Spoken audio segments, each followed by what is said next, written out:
오늘 말씀에 귀 기울여 볼까요? 우리가 창조된 목적. 이사야 43장 21절 말씀. 샬롬! 친구들, 오늘은 먼저 어떤 물건에 대해 설명할 테니 어떤 물건인지 맞춰보세요. 이 물건은 다른 물건을 보관해요. 책을 넣을 수도 있고, 옷을 넣을 수도 있어요. 그리고 손에 들 수도 있고, 어깨에 멜 수도 있어요. 이 물건은 무엇일까요? 네, 맞아요. 이 물건은 가방이에요. 가방은 이동할 때 다른 물건을 손쉽게 들고 다닐 수 있도록 만든 물건이에요. 그런데 만약 가방이 나는 물건을 넣기 싫어, 옷이 될 거야 하면 가방이 옷이 될 수 있을까요? 네, 맞아요. 가방은 옷이 될 수 없어요. 왜냐하면 가방이 만들어진 목적이 물건을 보관하기 위해 만들어졌기 때문이에요. 가방이 만들어진 목적대로 잘 사용되어야 해요. 다른 용도로 쓰려고 하면 가방이 만들어진 원래 목적은 잃어버리게 될 거예요. 그런데 가방과 같은 물건뿐 아니라 사람도 창조된 목적이 있어요. 우리는 어떤 목적을 가지고 창조되었을까요? 오늘은 우리가 어떤 목적을 가지고 창조되었는지 함께 알아보아요. 이 사람들은 누구일까요? 바로 이스라엘의 백성들이에요. 이스라엘은 바벨론과 전쟁을 했어요. 그런데 그만 전쟁에서 지고 말았어요.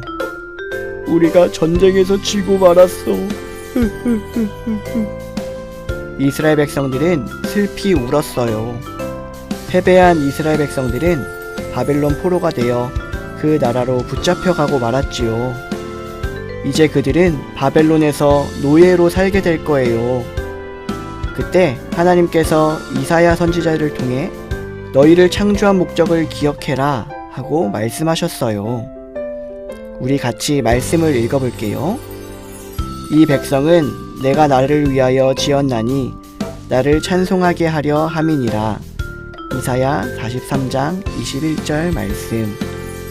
하나님께서 이스라엘 백성을 만드신 목적은 하나님을 찬송하기 위함이래요. 그런데 이스라엘 백성은 그 창조의 목적을 잊었던 것이지요. 이스라엘 백성들은 하나님을 예배하지 않고 우상을 섬기며 예배했어요. 또한 하나님의 말씀을 듣지 않고 나쁜 죄를 지으며 하나님의 마음을 아프게 했어요. 하나님을 찬송하고 예배하기 위해 창조된 원래의 목적을 잊어버리고 우상을 섬기며 하나님께 예배하지 않았어요. 결국 그들은 하나님께 벌을 받아 나라를 잃고 바벨론의 포로가 되고 말았어요. 그런 그들에게 하나님은 선지자 이사야를 통해 이렇게 말씀하셨어요.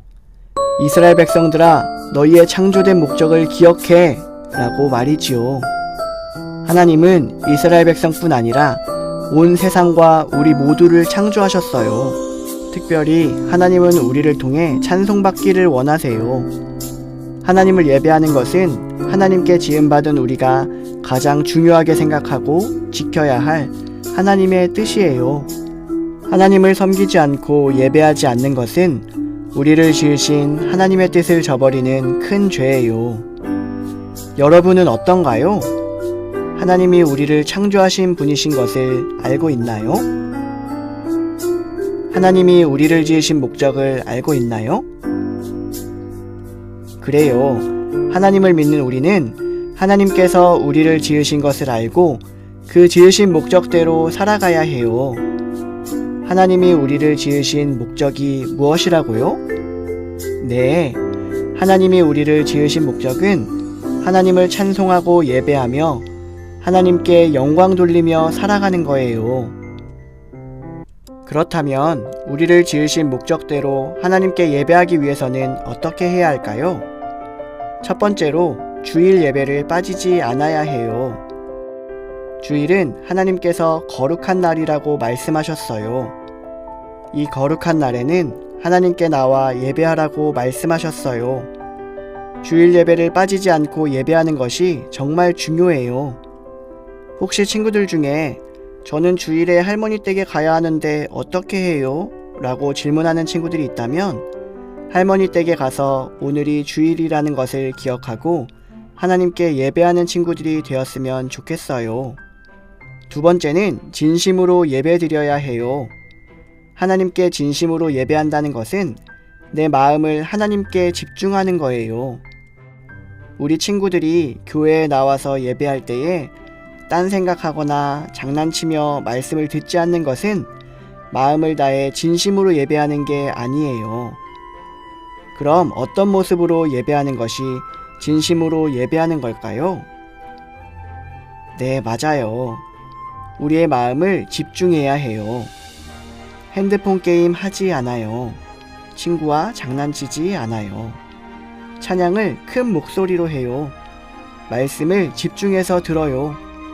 이런 모습이 진심으로 예배하는 모습이에요. 이곳에 있는 우리 모두 하나님께 진심으로 예배해요. 마지막으로 삶에서 예배해야 해요. 혹시 친구들 중에 밥 먹기 전에 기도하는 친구들 있지요? 밥 먹기 전, 잠들기 전, 학교 가기 전 기도하는 것이 하나님을 나의 삶 속에서 예배하는 거예요. 찬양을 듣고 찬양을 부르는 것도 예배하는 거예요. 그리고 잠들기 전에 말씀을 읽고 기도하는 것도 삶에서 예배하는 거예요. 가정에서, 학교에서, 학원에서 말씀대로 사랑하며 사는 거예요. 사랑하는 친구들, 하나님께서 우리를 창조하신 목적은 하나님을 예배하는 것이라고 말씀해 주셨어요. 오늘 들은 말씀을 기억하여 하나님을 예배하는 것이 가장 중요한 일임을 기억하고 하나님께 온 마음으로 예배하는 친구들 되었으면 좋겠어요. 주일에는 예배의 자리로 나와 마음과 정성을 다해 진심으로 예배하고 매일매일 삶 속에서 하나님을 예배하는 친구들 되세요. 결단의 기도를 드립니다. 우리를 창조하신 하나님 감사합니다. 하나님이 우리를 창조하신 목적대로 하나님을 예배하는 참된 예배자가 될 수 있도록 도와주세요. 마음과 정성 다하여 예배하고 나의 삶 속에서 하나님을 예배하는 우리가 될 수 있도록 도와주세요. 예수님의 이름으로 기도드립니다. 아멘.